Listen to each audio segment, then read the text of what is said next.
उस समय पर जब दो देशों के बीच इस तरीके की स्थिति आ गई हो, बातचीत चल रही हो, एक तरफ तनाव बना हुआ हो, दूसरी तरफ कूटनीतिक तरीके से सिचुएशन को डिफ्यूज करने की कोशिश की जा रही हो, एक देश की सरकार की पहली जिम्मेदारी अपनी विपक्षी पार्टियों को एड्रेस करना होती है, देश के लोगों को एड्रेस करना होती है, या उस टेंशन को एड्रेस करना होती है। मैं वापस आऊंगा आपके पास इस सवाल को लेकर, उसके पहले अशरफ वानी हमारे सहयोगी इस समय श्रीनगर से हमारे साथ लाइव मौजूद हैं। अशरफ, क्या खबर आपके पास आ रही है? तनाव लगातार बना हुआ है, यह बताया गया, लेकिन तनाव बना हुआ का मतलब क्या है?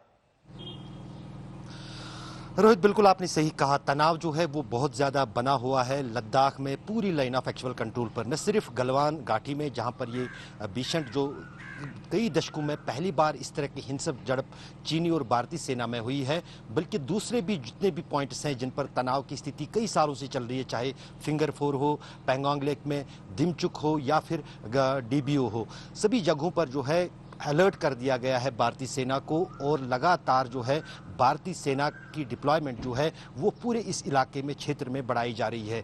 काफ़ी गुस्सा है उन जवानों में जिनके कमांडिंग ऑफिसर इस झड़प में मारे गए हैं, और उनको भी शांत करने की कोशिशें लगातार वहां पर हो रही है। लेकिन आपको मैं इस वक्त एक महत्वपूर्ण खबर ये बता दूं कि लद्दाख श्रीनगर से जो हाईवे, एक ही मात्र हाईवे है जो साल में सिर्फ कुछ महीने खुला रहता है, श्रीनगर लेह हाईवे, उसको फिलहाल आम लोगों के यातायात के लिए बंद कर दिया गया है। ये अभी अभी हमारे पास जानकारी मिली है कि सोनमर्ग से आगे किसी भी सिविलियन वाहन को जाने की इजाज़त नहीं है और उन्हें वहां पर रोका गया है, क्योंकि कुछ ही 1-2 महीने पहले ये सड़क खुली थी।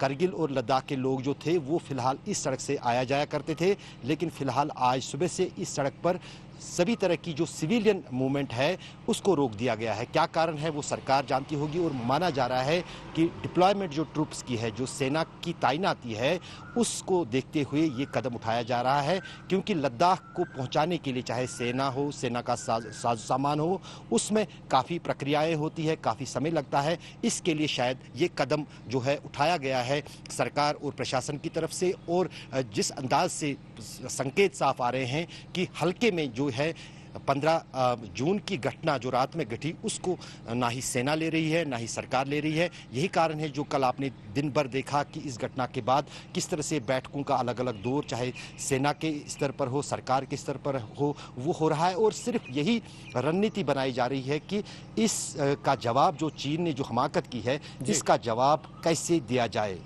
और फिलहाल जो है सेना की तरफ से लाइन ऑफ एक्चुअल कंट्रोल पर उस तरह की तैयारियां भी चल रही है। और दूसरी तरफ जो आपने महत्वपूर्ण बात कही कि तनाव की स्थिति जो है वो फिलहाल बहुत ज्यादा बनी हुई है। बहुत बहुत शुक्रिया अशरफ वानी, फिलहाल जानकारी देने के लिए। अशरफ वानी बता रहे हैं बड़ी खबर इस वक्त, श्रीनगर लेह हाईवे आम लोगों के लिए फिलहाल बंद कर दिया गया है।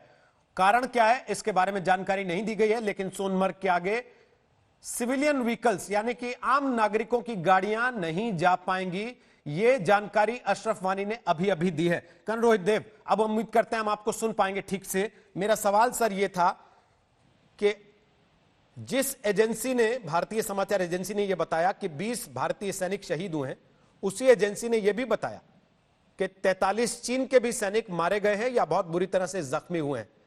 लेकिन हमारे ही देश में एक बहुत बड़ा तबका है जो यह कह रहा है कि 43 मारे गए, इस पर कैसे यकीन कर ले?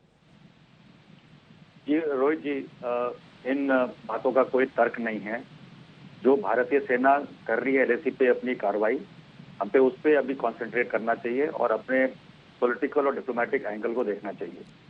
कितने मारे गए वो अहम नहीं है। मैं आपको खाली यकीन दिलाता हूं, मेरे पास काफी सूचना है, मैं टीवी पे उतना नहीं बोल सकता। इतना बताता हूं कि जितने हमारे शहीद हुए हैं उससे ज्यादा हमारे ट्रूप्स ने बिना किसी हथियार के, उससे ज्यादा, काफी ज्यादा उधर खामी पहुंचाई है। ये बोलने के बाद मैं आपके सामने 3 विशेष मुद्दे रखना चाहता हूं, और थोड़ा सुनिएगा, थोड़ा समय दीजिएगा। पहला है कि जहां तक चीन का सवाल है, चीन एक बहुत ही सुनिश्चित तरीके से, आपने 2017 में डोकलाम देखा, 2018 के बाद चीन ने इस पूरे टिबेटन रीजन में, जो कि उसका इलीगल ऑक्यूपेशन है, उधर उसने चेंगडू और लांगजाओ मिलिट्री रीजन को कंबाइन किया और एक कमांड बनाई। 2018 जुलाई से लेकर 19 तक काफी आले दर्जे के दस्ते और वेपन सिस्टम्स उसने इस एरिया में डिप्लॉय की। उसकी रेलवे लाइन सिंगाई टिबेट लाइन शिकाग से यांगडोंग तक आती है और 5 प्रमुख एयरपोर्ट हैं जो उसको मोबिलाइजेशन में अभी देते हैं एडवांटेज। जो मोबिलाइजेशन डिफरेंशियल है दोनों देशों का, वो आज से 40 साल पहले चीन के फेवर में 100:1। 30 साल पहले भी धीरे धीरे करके वो इस लेवल पर अभी आया है कि डिफरेंशियल चीन के तरफ है कि वो अपनी फोर्सेस टिबेटन प्लेटो पे ज्यादा जल्दी ला सकता है।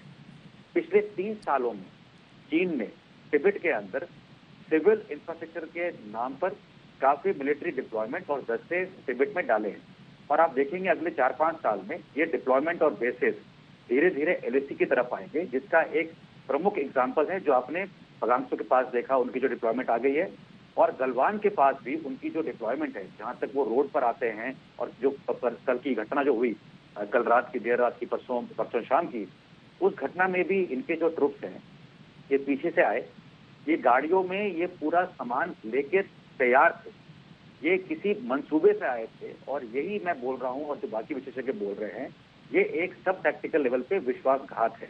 जबकि आपकी बात 6 जून को हुई एक लेफ्टिनेंट जनरल लेवल पे, उसके बाद इन चीजों को थोड़ा पीछे जाना चाहिए। जहां तक भारतीय सेना का सवाल है, मैं यकीन दिलाता हूं जो कमांडर्स और ट्रुप्स ग्राउंड पर हैं, वो भारत की देश का एक भी अंग ऐसे नहीं व्यस्त जाने देंगे। कोई पुराना समझौता 1962 की लड़ाई नहीं है कि हमारी जो सेना है उसके पास साजो सामान पूरा नहीं था, काफी साजो सामान है। और कुछ चीजें जो हमारी जो सेना कर सकती है वो मैं आपके सामने रखना चाहता हूँ। पहला है जो कि इस यूनिट का जो कल हुआ ये हादसा, ये यूनिट वहां से एक्चुअली डी-इंडक्ट होने वाली थी कुछ दिनों बाद, और अभी ये यूनिट को वहां रखना चाहिए। और उस यूनिट का जो कमांड एलिमेंट है, जो सीओ है, कोई पुराना सीओ उस यूनिट का वहां जाना चाहिए।